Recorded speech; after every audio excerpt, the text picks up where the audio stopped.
Today's video is about multisets and traces. So let's start from here. Let's say you have the following trace and it's the same as this trace. So this trace repeats 500 times, this one repeats 3 times. If we use the set, we would lose the count.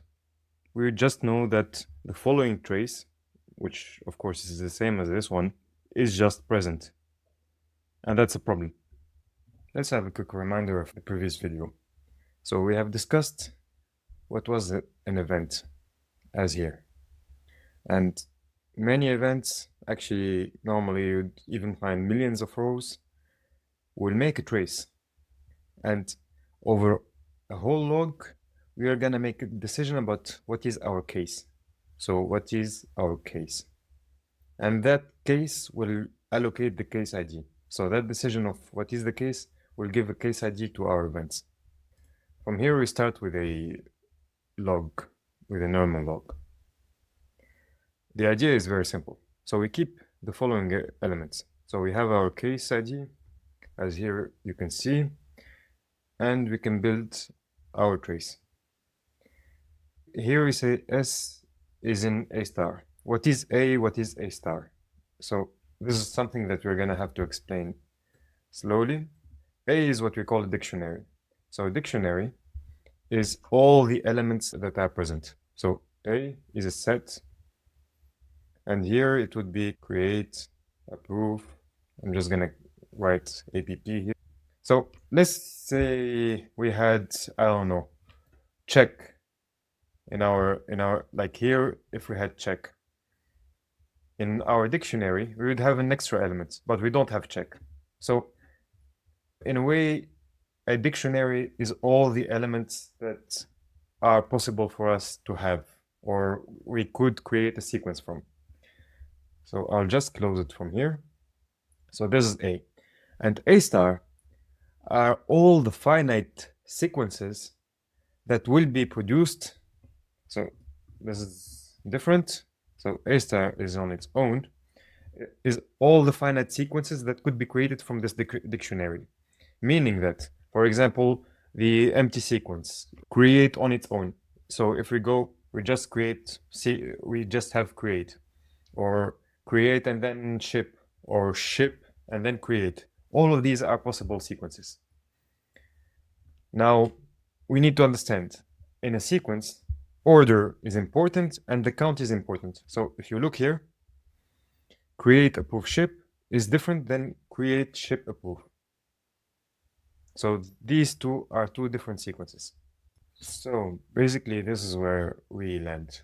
So here, as I have shown you previously, this is how we sort of compact our log, our trace, sorry.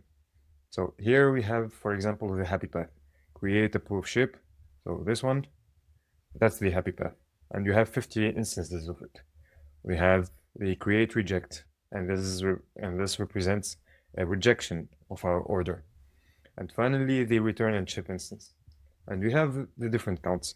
If you use a set, you're just gonna lose the count. You're just gonna know that, okay, these elements are present. So you wouldn't know how many, or, and that's very important. Like the number, the count is very important.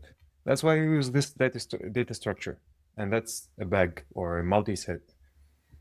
And it's basically, it's the element plus the number of how many times it is present there. So what is a bag? A bag is basically a function.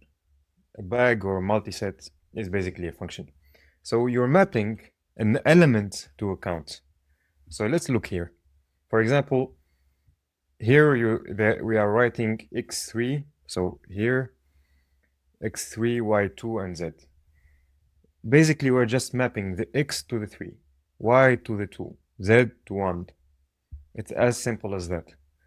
And actually, where I disagree a little bit here, I usually write it this way, but I believe other people write it another way.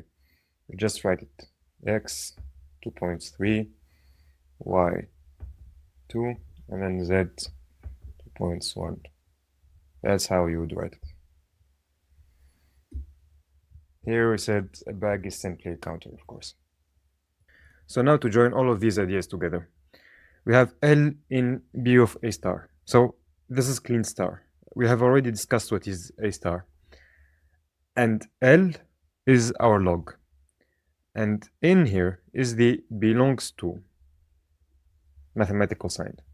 So this splits off into two parts. We have the A star, which we already discussed. It's the finite sequences of your dictionary based on your dictionary. And here your bag is what we already explained previously. Now, to give you an example, here we have L. You have your different traces, each with its own count, and it behaves also like a function. Here, it behaves also like a function. So L of create reject, here we can go, and we say it's 12. It's as easy as that. So here we actually have two levels of counting. You have a level between your cases, and then one inside one trace. So you have a level between, so this side is between the traces, the different traces in your log, and this side is inside each trace. So in this level, we have case number 7 and case number 19. It doesn't matter to us which case comes before the other. We're just gonna count how many of them we have, how many of this sequence we have in our trace. On the other hand, inside your trace, we're gonna create what we call a pyric vector. So this is a pyric vector here in green. And the order inside your sequence, here we have different activities, and the order doesn't matter to us. So if ship is here, it doesn't matter to me. So I'm just gonna count create is coming once, approve is coming once, ship is coming twice. That's it. Not really focusing on the order of the activities.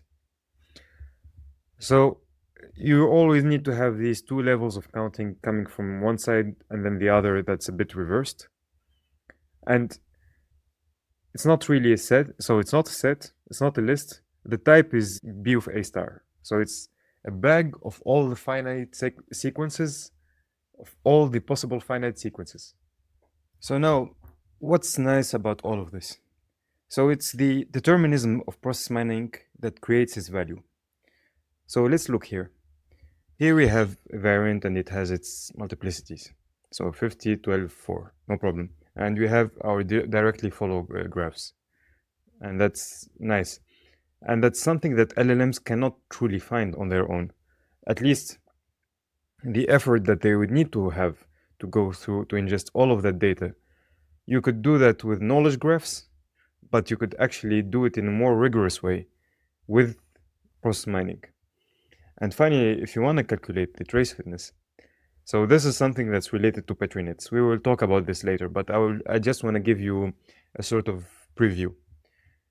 We calculate the trace fitness by this formula. M here represents the missing tokens. Missing tokens, it means so the idea that the mental imagery I want you to have in your head is you have a trace and you're trying to force it on your initial model. And the trace fitness here that you're gonna have is in a way the score of how adapted that trace is to that model. So let's say you have a token. So let's say you're in the middle of your trace. You have three different, for example, let's go create, ship, return. So you have your three events here. The issue comes when, let's say here you are a chip and you need an extra token to execute ship because you really want to reach return. That's a missing, that counts as +1 to missing tokens. +1 to missing tokens. For consumed is the amount of tokens that disappear from your Petri net, counting the last tokens that disappear at the end of your Petri net. And then produced are the amount of created tokens by your transitions. Remaining is what's left when your full trace is executed. So what's left in the model's Petri net when the full trace is executed. We will talk about Petri nets further in other videos, of course.